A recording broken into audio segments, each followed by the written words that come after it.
Hi hello welcome to my channel. இன்றைக்கி எங்கள் அம்மா வீட்டில் இருந்து தான் வீடியோ வருது. எங்கள் வீட்டில் இருக்க 2 தம்பிங்களும் வந்து சபரிமலை கிளம்புறாங்க. எப்படி கிளம்புறாங்க, என்னென்ன பண்ணுறோம், எங்கள் ஊர் பக்கம் எங்கள் வீட்டில் எப்படி நாங்கள் சபரிமலை கிளம்புறதுக்கு முன்னாடி பூஜை பண்ணுவோங்கிறத தான் பார்க்க போகிறீங்க. அதுக்கு முன்னாடி சப்ஸ்கிரைப் பண்ணாதவங்க சப்ஸ்கிரைப் பண்ணுங்கள். மறக்காமல் அந்த பெல் பட்டனை கிளிக் பண்ணிவிடுங்க. பாருங்கள், கண்டினியூவாக வீடியோ பார்த்துட்டே இருங்க.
அசோக் சாமி திருமணி கட்டுறாங்க.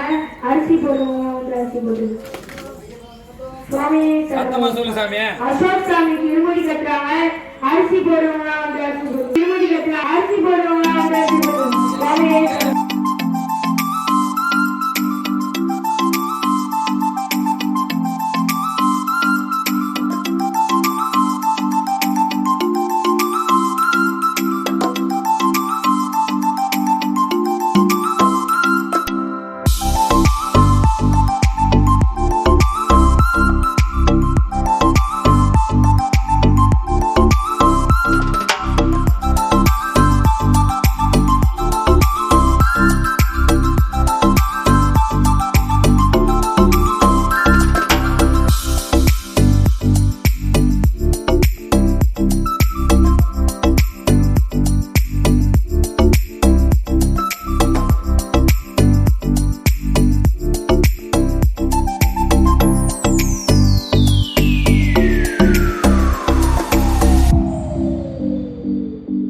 சூப்பராக வந்து சபரிமலைக்கு கிளம்பிட்டாங்க ஐயப்பனை பார்க்குறதுக்கு. இந்த வீடியோவை பார்த்துட்டு இருக்க நிறைய பேர் லைக் பண்ணாமல் இருக்கீங்க. லைக் பண்ணுங்கள். வீடியோ பிடிச்சிருக்கோன்னு நினைக்கிறேன். இன்னொரு வீடியோட மீட் பண்ணுறேன். பாய்.